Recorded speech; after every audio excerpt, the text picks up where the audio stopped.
Hello everyone, welcome back to the channel. Today we are going to take a very deep look into one of the most important training aircraft of the modern United States Air Force, the Boeing T-7A Red Hawk. This aircraft is not just another trainer, it is a bridge between the legacy systems that trained generations of American pilots and the 5th generation and even 6th generation fighters that will dominate the skies in the decades to come. The story of the T-7A is a story of technological innovation, digital design, international cooperation, and the future of military aviation training.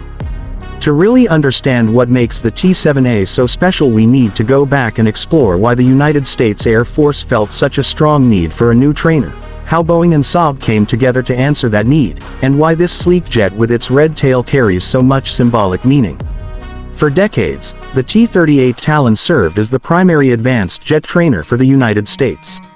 It was introduced in the 1960s and became the workhorse for preparing American pilots to fly high-performance fighters. The T-38 was fast, agile, and capable, but as time went on, an aircraft like the F-22 Raptor and the F-35 Lightning II emerged with their highly advanced avionics, stealth capabilities, and digital cockpits. The gap between the training environment of the T-38 and the realities of modern combat aircraft became too wide. The Air Force knew it needed a new trainer that could replicate the feel of a 5th-generation cockpit, that could expose student pilots to high-G maneuvering, advanced sensors, and simulated threats, and that could integrate seamlessly with modern simulation technology. That requirement eventually became the TX program, and in 2018 Boeing and Saab's entry won the competition. The aircraft that Boeing and Saab developed was initially called the TX, but after the contract award the Air Force gave it a name rich with history, the T-7A Red Hawk. The name Red Hawk is a tribute to the Tuskegee Airmen, the African-American fighter pilots of World War II who painted the tails of their P-51 Mustangs red and fought with incredible skill and courage despite facing discrimination at home. By naming the new trainer after them and painting its tail red, the Air Force ensured that every future generation of pilots who learn on this jet will be reminded of the legacy of those trailblazing aviators. The symbolism is powerful, but the technology behind the aircraft is equally powerful. From the beginning, Boeing and Saab set out to design a trainer that was not only modern but also affordable and maintainable. They used advanced digital engineering, meaning the aircraft was designed entirely on computers in a three-dimensional environment.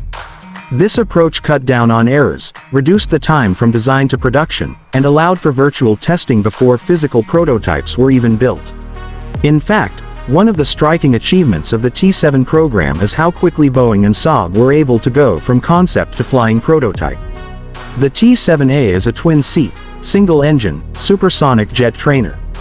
It has a sleek, modern appearance with a sharply pointed nose, a bubble canopy that gives the pilots excellent visibility, and wings that are designed for both high speed and high maneuverability.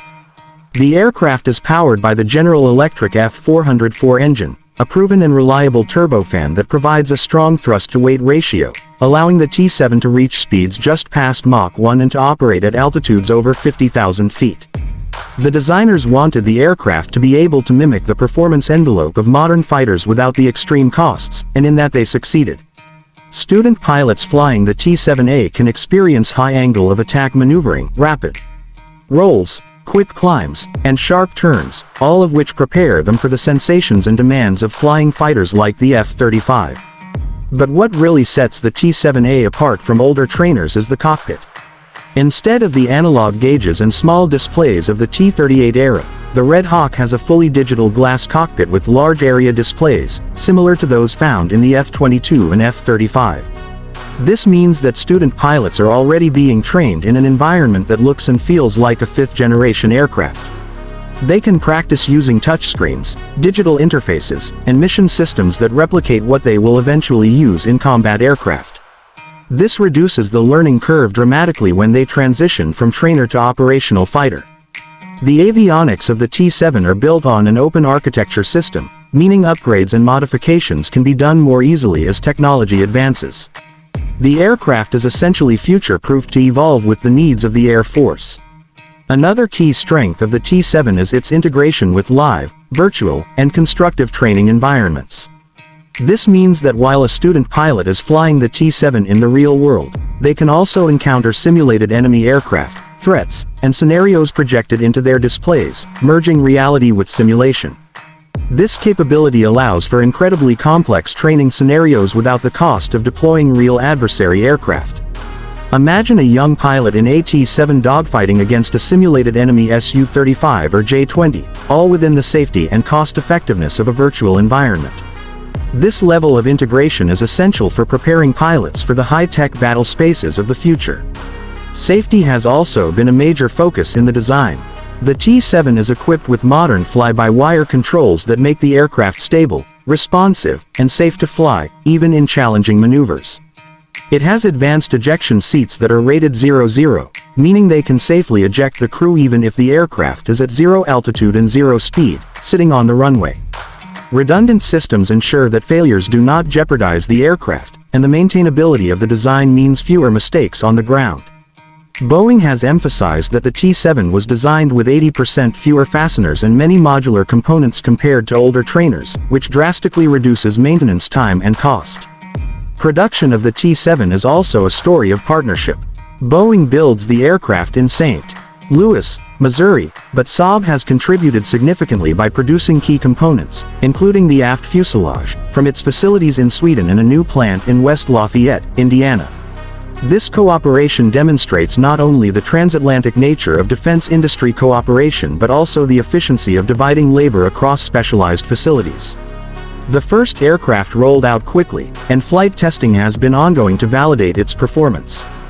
The United States Air Force has ordered at least 351 aircraft and 46 simulators, with initial deliveries already underway. The goal is to achieve initial operational capability in the middle of the decade, around 2025 to 2026, replacing the T-38 in training squadrons across the United States. Cost was a decisive factor in the TX competition, and Boeing's design came out as the most affordable over the life cycle of the aircraft. Estimates put the unit cost around $19 to $25 million, which is relatively inexpensive for a supersonic, digitally advanced jet. Just as important is the reduced maintenance burden, which saves billions over decades of use. In a time when budgets are tight but demands on pilots are increasing, affordability is crucial. The Air Force made it clear that cost alone would not decide the competition. The aircraft had to meet all performance and training requirements. The T-7 exceeded those requirements while also delivering affordability, which is why it won. Looking beyond the United States, the T-7A also has strong export potential. Nations around the world are facing similar challenges. They need to train pilots for modern fighters but cannot afford to waste resources on outdated trainers. The T-7 offers them a relatively low-cost, high-capability solution. Sweden has shown interest given Saab's involvement, and other countries that operate F-35s could benefit from having a trainer that prepares pilots specifically for that environment. Countries like Australia, Canada, and European allies may eventually consider it.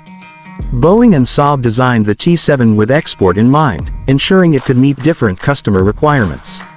The Red Hawk also has potential beyond training. While it is not a dedicated combat aircraft, its performance and digital design mean it could be adapted for light combat or aggressor roles. With modifications, the T-7 could carry weapons for air policing, close air support, or even serve as an advanced aggressor for training. The open architecture of its systems makes such adaptations more feasible than with older trainers. This versatility adds to its appeal on the international market. Now when we imagine the experience of a young cadet stepping into the cockpit of a T-7A for the first time, the difference from the old T-38 is striking.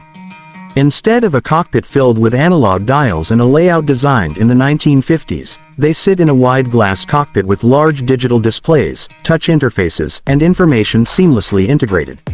They can pull back on the stick and feel the jet respond with crisp agility, roll into a high G turn, climb towards the sky, and see data projected in the exact same way they will in an F-35. They can fly against simulated threats, practice weapons employment in a virtual world, and do all of this at a fraction of the cost of putting them into a frontline fighter too early. This is the essence of what makes the T-7A so transformative. It is not just a jet, it is an entire training ecosystem. The legacy of the Tuskegee Airmen adds emotional weight to every aircraft. During World War II, those pilots had to fight not only the Luftwaffe but also prejudice and segregation. By excelling in combat and proving their courage, They paved the way for integration in the U.S. military and inspired future generations. The red tail of the T-7A ensures that every American pilot in training remembers that story. It is a daily reminder that excellence in aviation is not about race or background but about skill, courage, and dedication. By naming the jet Red Hawk, the Air Force tied the future to the past in a way that gives this trainer a symbolic power few other aircraft possess. As the program continues, there have been challenges as well. Like any new aircraft, there are developmental hurdles, software updates, and flight test issues that need to be resolved. Reports have mentioned delays in the delivery schedule due to problems with the escape system and software integration. But these are normal growing pains in a program of this scale, and Boeing and Saab are working closely with the Air Force to iron them out.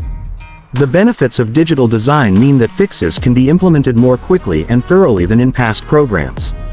The confidence remains high that the T-7 will achieve its operational goals and set a new standard for how trainers are developed. This jet is part of a broader transformation in how the Air Force prepares for the future. As near-peer competitors like China and Russia field advanced fighters like the J-20 and Su-57, the need to have highly trained pilots who can exploit every advantage of the F-35 and future aircraft is urgent. The T-7 is not glamorous like a stealth fighter, but it is foundational. Without a capable trainer, pilots cannot fully unlock the potential of the combat jets. The Air Force leadership has repeatedly emphasized that pilot training is a critical element of readiness, and the T-7 ensures that the next generation of aviators will be ready. The global significance of this program cannot be overstated either. By demonstrating what can be done with digital engineering, the T-7 is setting an example for future aircraft development.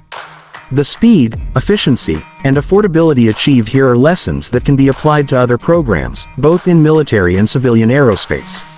Saab's involvement shows how international collaboration can produce world-class results. The T-7 is not just an American achievement, it is a transatlantic achievement, and it represents the future of how advanced aircraft will be built.